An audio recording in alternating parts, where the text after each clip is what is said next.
छत्रपती शिवरायांना मानाचा मुजरा करतो।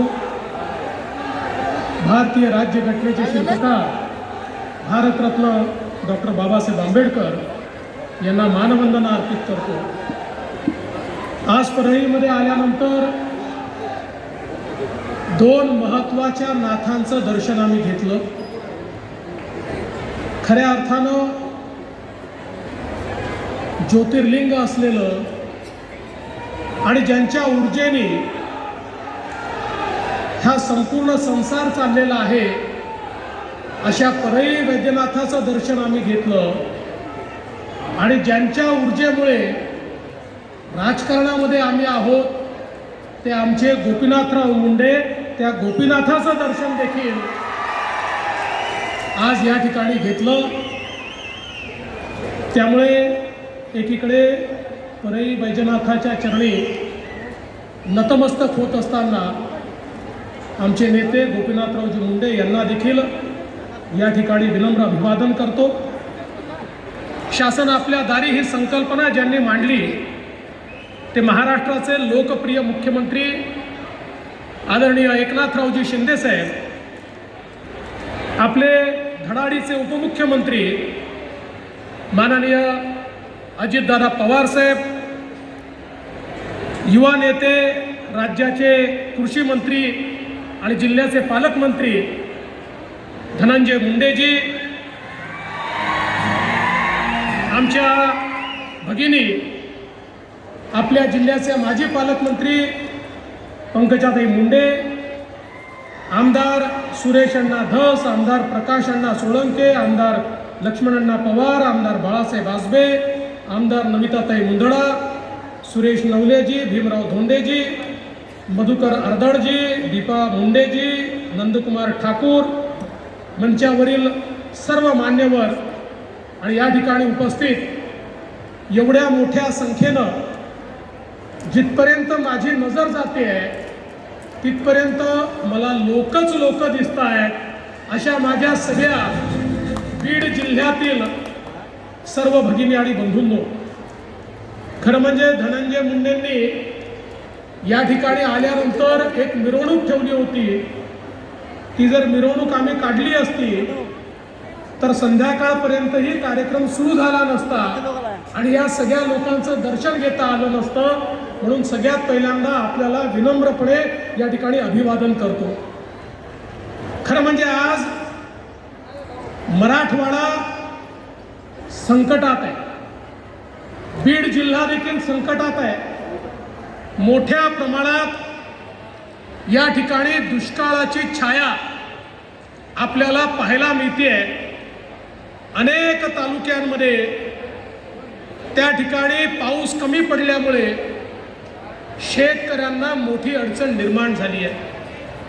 पण मला एका गोष्टीचं समाधान आहे की या वर्षी आपण निर्णय केला आणि मुख्यमंत्री एकनाथराव शिंदेजी यांच्या नेतृत्वामध्ये 1 रुपयामध्ये पीक विम्याची योजना ही या ठिकाणी आपण जाहीर केली। आणि मला हे सांगताना समाधान वाटतं की आपल्या या जिल्ह्यामध्ये 18 लाख शेतकऱ्यांना पहिल्यांदा विम्याच्या इतिहासामध्ये 25% अग्रिम हे त्यांच्या खात्यामध्ये मिळाली आणि कृषी मंत्र्यांनी स्वतः लक्ष घालून हा विमा सर्वांना मिळाला पाहिजे याकरता प्रयत्न केले।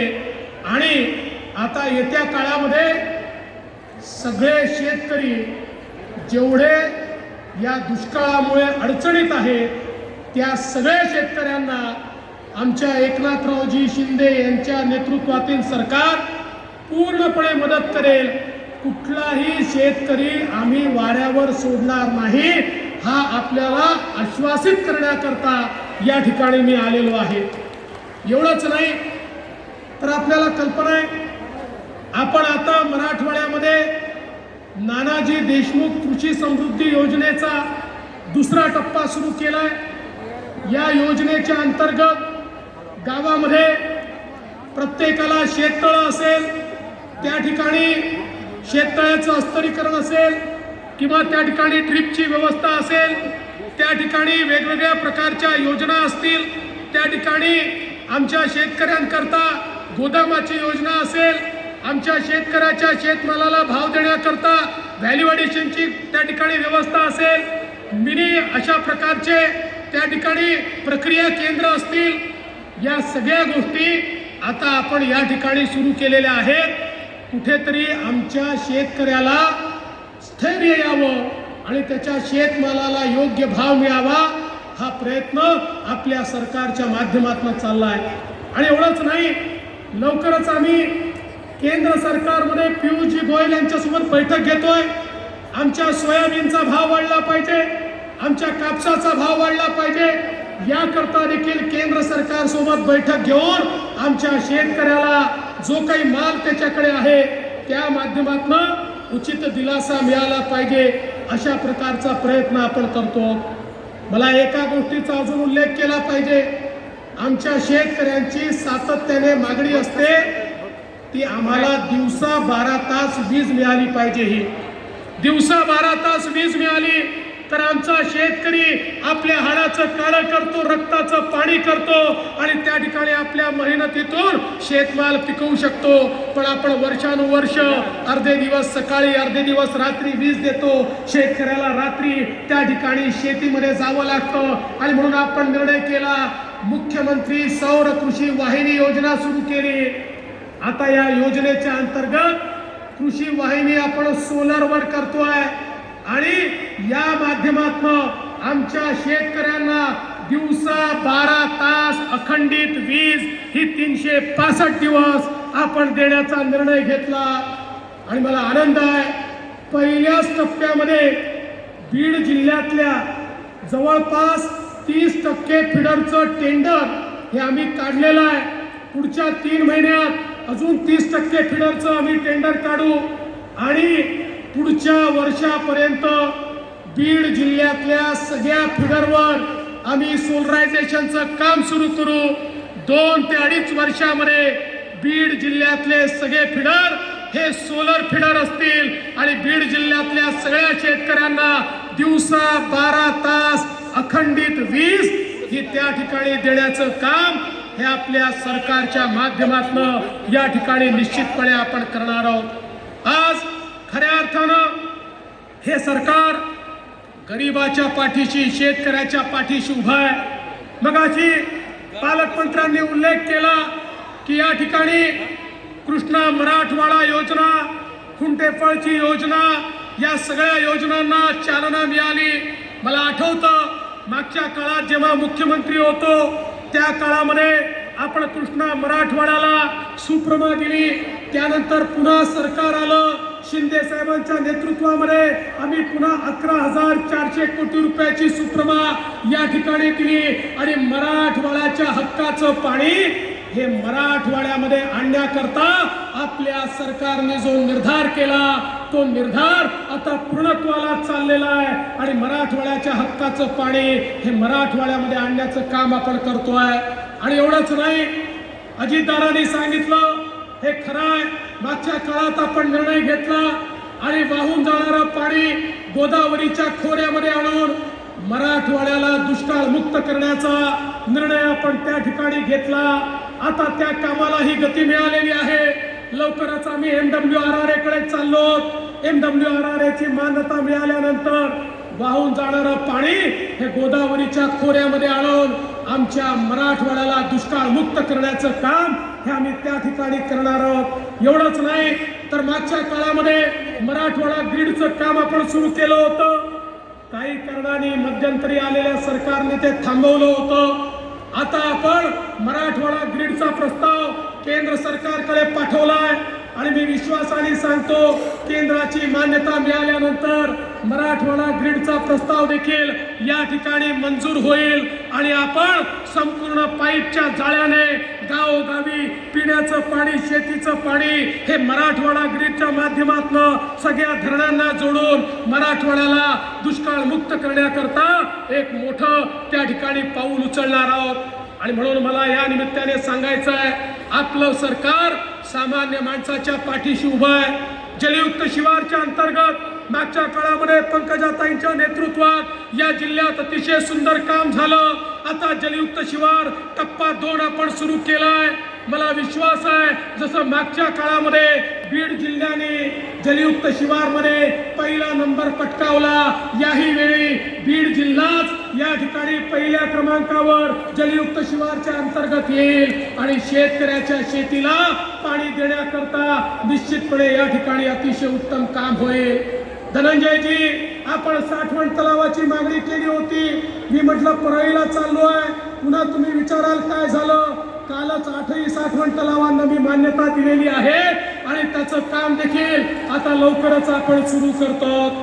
खरं म्हणजे या सरकारने घेतलेला एक एक निर्णय हा अत्यंत महत्त्वाचा निर्णय आहे. आज इतक्या मोठ्या प्रमाणात माता भगिनी या ठिकाणी आहे. पंकजाताई, मागच्या काळामध्ये माझी लेक भाग्यश्री सारखी चांगली योजना आपण सुरू केली.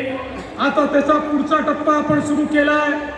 एकनाथरावजी शिंदे यांच्या नेतृत्वामध्ये लेक लाडकी योजना सुरू केली आहे. ज्या घरामध्ये मुलगी जन्माला येईल ते घर लखपती झालं पाहिजे.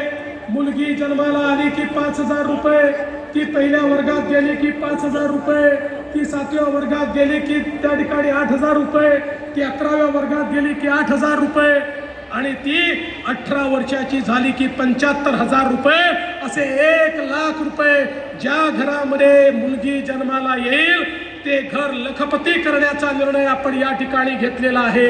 आणि एवढंच नाही तर एक अजून निर्णय घेतलाय. आमच्या माता भगिनींनी त्या निर्णयाचं मोठं स्वागत केलं आहे. आता आमच्या माता भगिनींना ST मध्ये जो काही प्रवास आहे तो माता भगिनींकरता 50% तिकिटामध्ये आपण केलाय. 50% मोफत. माता भगिनींनी मुख्यमंत्र्यांचं टाळ्या वाजवून स्वागत केलं पाहिजे की माता भगिनींना आता 50%च पैसे लागतात. आणि आता घरच्या लोकांना सांगितलं पाहिजे की आता तालुक्याच्या ठिकाणी जिल्ह्याच्या ठिकाणी जायचं असेल तुम्ही घरी बसा, मी जाऊन येते, कारण मी गेली तर अर्ध्या पैशातच काम होतं हे सांगण्याची आज आवश्यकता या ठिकाणी आहे. महात्मा फुले जनआरोग्य योजना, एकीकडे देशाचे पंतप्रधान मोदीजींनी 5 लाखापर्यंतचा इलाज मोफत केला, तर दुसरीकडे एकनाथरावजी शिंदे यांच्या नेतृत्वामध्ये आपल्या सरकारने महात्मा फुले जनआरोग्य योजनेमध्ये 5 लाखापर्यंतचा इलाज मोफत केलेला आहे. त्याच्यामध्ये आता कुठली अट नाही. 12 कोटी लोकांना मोफत इलाज देण्याचं काम हे या ठिकाणी आपण करतोय. एवढंच नाही तर आता आपण महाराष्ट्रामध्ये मोदी आवास योजना सुरू केली आहे आणि मोदी आवास योजनेच्या अंतर्गत 10 लाख घरं OBC करता या ठिकाणी बांधण्याचा निर्णय हा आपल्या सरकारने घेतला आहे. एकीकडे SC ST करता आपण घरं बांधतोय, ओपन करता बांधतोय, पण OBC करता 10 लाख घरं हे आपल्या सरकारच्या माध्यमातून या ठिकाणी बांधण्यात येत आहेत. एवढंच नाही, आमच्या अंगणवाडी सेविका असतील, गटप्रवर्तक असतील, आशा सेविका असतील, सगळ्यांच्या मानधनामध्ये 1,500 ते 1,700 रुपये वाढ आपल्या सरकारने या ठिकाणी केली आहे. जे निराधारचे लोक आहेत त्यांना 1,000च्या ऐवजी 1,500 रुपये पेन्शन करण्याचा निर्णय आपण घेतला आहे. आणि या व्यतिरिक्त मोठ्या प्रमाणात आमच्या मुलांच्या स्कॉलरशिपचे पैसे देखील वाढवण्याचं काम हे आपल्या सरकारने या ठिकाणी केलेलं आहे. खरं म्हणजे शिंदे साहेबांच्या नेतृत्वात सरकारने गेल्या 1.5 वर्षात केलेल्या कामांची यादी जर मी वाचली तर इतक्या मोठ्या प्रमाणात ही कामं झाली आहेत की ही यादी वाचता वाचता अपुरी पडेल. पण या निमित्ताने आज एक मागणी धनंजयजी तुम्ही पण केली आहे, पंकजाताईंनी पण केली आहे, ती म्हणजे वैद्यनाथाचं जे विकास आराखडा आपण तयार केला आहे त्याला केंद्र सरकारने देखील पैसे दिले पाहिजेत. माननीय मुख्यमंत्री निश्चितपणे त्याची शिफारस करतील आणि मी स्वतः त्या ठिकाणी जाऊन मोदी सरकारकडनं तो आराखडा मंजूर करून आणीन आणि आमच्या वैद्यनाथाला या ठिकाणी प्रसाद योजनेच्या अंतर्गत निश्चितपणे जे काही काम या ठिकाणी करण्याची आवश्यकता आहे, जो काही कॉरिडॉर करण्याची आवश्यकता आहे, तो कॉरिडॉर निश्चितपणे आपण तयार करू. खरं म्हणजे वेळ खूप झाला आहे, मुख्यमंत्र्यांचं भाषण देखील ऐकायचं आहे, पण या निमित्ताने एवढंच सांगतो, आम्ही तिघं एकत्रित आलो आहोत. आणि आम्ही तिघं एकत्रित आल्यानंतर आमच्या मनामध्ये एकच ध्यास आहे, महाराष्ट्राचा विकास, महाराष्ट्राला पुढे घेऊन जाण्याचं काम आम्ही करतोय. पण काही लोकांना ते नको आहे, त्यामुळे ते लोक रोज ज्या प्रकारचे बेताल वक्तव्य करतात आम्ही त्याच्याकडे लक्षही देत नाही. आता काल परवा 4 राज्याच्या निवडणुका झाल्या. आता निवडणुकांमध्ये CM साहेबांना आणि मला प्रचाराला बोलवलं. आम्ही प्रचाराला गेलो. आम्ही गेलो तिथेही चांगला विजय मिळाला. आता काही लोकांना तेही पोटात दुखतं. म्हणाले तुम्ही दुसऱ्या राज्यात का गेले? अरे तुम्हाला बाजूच्या घरात कोणी बोलवत नाही, आम्हाला दुसऱ्या राज्यात बोलवतात, तर तुमच्या पोटामध्ये का दुखतं? हा माझा सवाल आहे. आता पुढच्या वेळेस तर अजितदादांना देखील घेऊन जाणार आहे, म्हणजे 2-4 सीटा दादा अजून वाढतील. पण हे सगळं झालं तरी आमचं लक्ष कुठे आहे? आमचं लक्ष हे महाराष्ट्रामध्येच आहे. या महाराष्ट्राला सुजलाम सुफलाम केल्याशिवाय आम्ही शांत बसणार नाही. इथले दीन दलित गोर गरीब आदिवासी शेतकरी शेतमजूर या प्रत्येकाच्या जीवनामध्ये परिवर्तन केल्याशिवाय आम्ही या ठिकाणी चूप बसणार नाही. आणि म्हणून जाता जाता केवळ एवढंच सांगतो, मगाशी आमच्या पंकजाताई म्हणाल्या की सगळ्यांना ही उत्कंठा आहे की आज या स्टेजवर पंकजाताई पण आहेत आणि धनंजय मुंडे पण आहेत. मी दोघांना विनंती एवढीच करेन की तुम्ही असेच एका स्टेजवर राहा आणि आमच्या तिघांची ताकद तुमच्या पाठीशी अशी उभी करू की परळी असेल, बीड असेल, काहीही पाहायची आवश्यकता नाही. आम्ही पूर्ण ताकदीनं ताई तुमच्या पाठीशी आहोत. आणि तुम्ही सगळे जर एकत्रित राहिलात तर परळीचंही कल्याण होईल, बीडचंही कल्याण होईल आणि महाराष्ट्राचंही कल्याण होईल. आणि म्हणून हा मंच असाच आम्हाला दिसत राहील हा विश्वास व्यक्त करतो आणि माझं बोलणं संपवतो. धन्यवाद. जय हिंद, जय महाराष्ट्र.